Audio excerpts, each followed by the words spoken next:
Hello दोस्तों, आपका स्वागत है हमारे यूट्यूब चैनल स्टडी बॉक्स में। तो जैसा कि राजस्थान जीके का डेमो लेक्चर अपलोड हो चुका है, अब आपके लिए मैं सिविल का डेमो लेक्चर लेके आ रहा हूँ कि हम किस तरीके से हर क्वेश्चंस को कवर करेंगे। मैं आपको इस लेक्चर में बताऊँगा, ठीक है।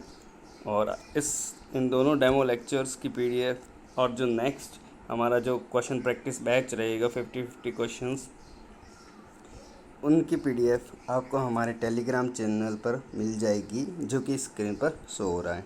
चलिए तो हम डेमो लेक्चर स्टार्ट करते हैं।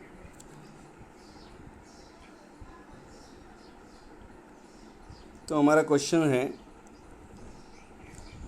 The expansion of Portland cement can be tested by. ये आरपीएससी कॉलेज लेक्चरर 2011 का एक पेपर हुआ था राजस्थान में, उसका क्वेश्चन है। और ये क्वेश्चन बहुत विभिन्न एग्ज़ाम में बहुत बार पूछा गया है, ठीक है। तो expansion in Portland cement can be tested by. अगर आपको इसका आंसर आता है तो कमेंट बॉक्स में टाइप कीजिए कि इसका आंसर क्या है, और फिर मैं इसका पूरा का पूरा सॉल्यूशन बताऊंगा। तो आशा करता हूँ कि आपने इसका आंसर दे दिया होगा। तो इसका जो सही आंसर है वो है साउंडनेस टेस्ट, ठीक है। साउंडनेस क्या होता है और अनसाउंडनेस क्या होता है, ठीक है। साउंडनेस टेस्ट इसलिए करते हैं एक्सपांसन ऑफ पोर्टलैंड सीमेंट के लिए, मतलब आपका जो सीमेंट है वो सेट होने के बाद कितना एक्सपांड हुआ है, उसके लिए अपन साउंडनेस टेस्ट करते हैं। और साउंडनेस और अनसाउंडनेस मतलब एक्सपांसन किसकी वजह से हुआ है वो पता करने के लिए अनसाउंडनेस टेस्ट अपन करते हैं, ठीक है। तो अनसाउंडनेस किस किस कारण हो सकती है पोर्टलैंड सीमेंट में, तो वो दो प्रकार हो सकती है। ड्यू टू लाइम, एक तो आपका लाइम की वजह से होती है, दूसरा आपका किसकी वजह से होती है, ये आपको कमेंट करके बताना है। जल्दी से आपको कमेंट करके ये चीज़ बतानी है कि अनसाउंडनेस किसकी वजह से हो सकता है। जल्दी से दोस्तों, बिल्कुल जल्दी से बता देना है आपको कि अनसाउंडनेस किस किस वजह से हो सकती है। तो मैं आशा करता हूँ कि एक तो लाइम से होती है, यह आपने बता दिया होगा, और दूसरी किसकी वजह से होती है तो ये आपको बताना है। तो एक तो ड्यू टू फ्री लाइम, कौन सा लाइम होता है, ये फ्री लाइम होता है। और एक होता है आपका मैग्नीशिया, क्या होता है, मैग्नीशिया। इन दोनों की वजह से अनसाउंडनेस होता है। अनसाउंडनेस का मतलब होता है increase in volume after setting of cement, ठीक है। सीमेंट सेट होने के बाद उसका वॉल्यूम कितना चेंज हुआ, मतलब कितना एक्सपांड हुआ, वही है आपका अनसाउंडनेस। तो ये ड्यू टू फ्री लाइम होता है और ड्यू टू फ्री मैग्नीशिया भी होता है, ठीक है। तो अब आपको ये बताना है कमेंट बॉक्स में टाइप करके कि only free lime, due to only free lime अपन कौन सा टेस्ट करते हैं अनसाउंडनेस के लिए, और इन दोनों के कारण कौन सा टेस्ट करते हैं, ये आपको कमेंट बॉक्स में टाइप करके बताना है। तो मैं आशा करता हूँ आपने कमेंट में ये बता दिया होगा, ठीक है। तो ओनली फ्री लाइम की वजह से अपन ली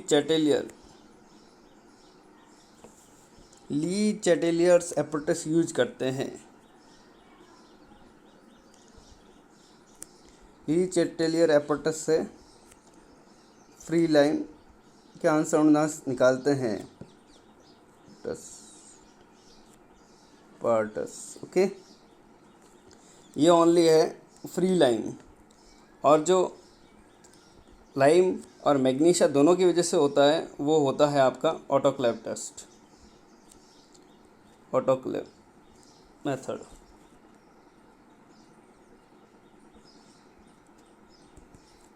ठीक है। अब बात करेंगे ऑटोक्लेव मेथड आपको ये सिर्फ नाम याद रखना है, इसके बारे में कभी कुछ ज़्यादा पूछा नहीं गया, लेकिन इतना पूछा गया है कि ड्यू टू लाइम और मैग्नीशिया अनसाउंडनेस कैसे मेजर करते हैं, तो आपको ये आंसर देना है कि ऑटोक्लेव मेथड है। ओनली फ्री लाइम पूछे ली चैटलियर मेथड है। ली चैटलियर मेथड में आपको 2 या 3 चीज़ें याद रखनी है कि एक तो जो ली चैटलियर एप्रोटस होता है उसका डाया क्या होता है, क्योंकि ये पूछा गया है। तो इसका जो डाया होता है वो 50 mm होता है, ये आपको याद रखना है, ठीक है। एक चीज़ और पूछी जाती है कि इसकी स्टैंडर्ड कंसिस्टेंसी क्या होती है, इसकी स्टैंडर्ड कंसिस्टेंसी क्या होती है।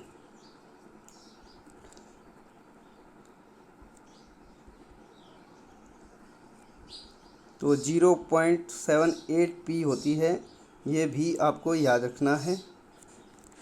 उसके अलावा एक चीज़ और, ये टेम्परेचर भी इसका पूछा गया है कि इसका टेम्परेचर क्या होता है जब ये टेस्ट करते हैं तब।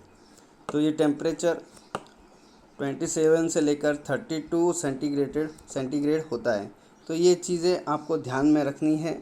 एक चीज़ और मैं आपको एक्स्ट्रा यहाँ पे बता देता हूँ कि जो अनसाउंडनेस होती है, ये भी पूछ सकता है कि जो अनसाउंडनेस होती है या साउंडनेस लिमिट होती है वो कितनी होती है पोर्टलैंड सीमेंट की, या एक्सपांशन, ये भी पूछ सकता है कि the expansion in the Portland cement is, मतलब आपका होता कितना है, इसकी लिमिट क्या है एक्सपांशन। तो ये कभी भी आपका 10 mm से ज़्यादा नहीं होगा, यानी कि लेस देन 10 mm ही ये एक्सपांड कर सकता है।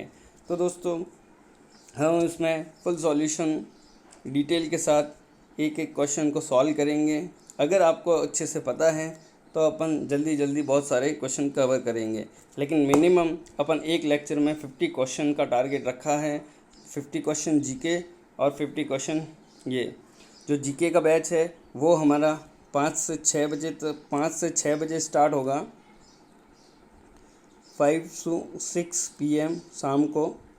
और जो हमने टेक्निकल सिविल के बैच का जो टाइम रखा है वो है रात को 8:30 बजे से लेके 9:30 बजे तक। अगर जिससे ज़्यादा टाइम लगता है तो भी अपन देंगे, लेकिन 50 क्वेश्चन पूरा करेंगे, ठीक है। मतलब ये लिमिट टाइम नहीं है, बट स्टार्टिंग टाइम यही रहेगा 8:30 PM, रात को 8:30 बजे से लेकर 9:30 से या 10 भी बज जाएँ तो कोई दिक्कत नहीं है। यहाँ पर भी 5 से 6 या 6:30 भी बज जाएँ तो कोई दिक्कत नहीं है, लेकिन हम आपको सब कुछ यहाँ पर बताने वाले हैं। तो दोस्तों ये आपको डेमो लेक्चर कैसा लगा, और आपको सारे एग्ज़ाम ओरिएंटेड क्वेश्चन ही मिलेंगे। अगर आपको ये डेमो लेक्चर अच्छा लगा तो शेयर कीजिए, सब्सक्राइब कीजिए और लाइक कीजिए, क्योंकि आपका सपोर्ट ही हमें आपके लिए मेहनत करने की हिम्मत देता है। और अंत में मैं यही कहूँगा कि कोविड महामारी में आप घर पे रहिए, सुरक्षित रहिए, और जो कोरोना गाइडलाइंस हैं, आप जिस भी स्टेट के हैं, कोरोना गाइडलाइन का पूर्णतः पालन करें और सुरक्षित रहें, स्वस्थ रहें। धन्यवाद।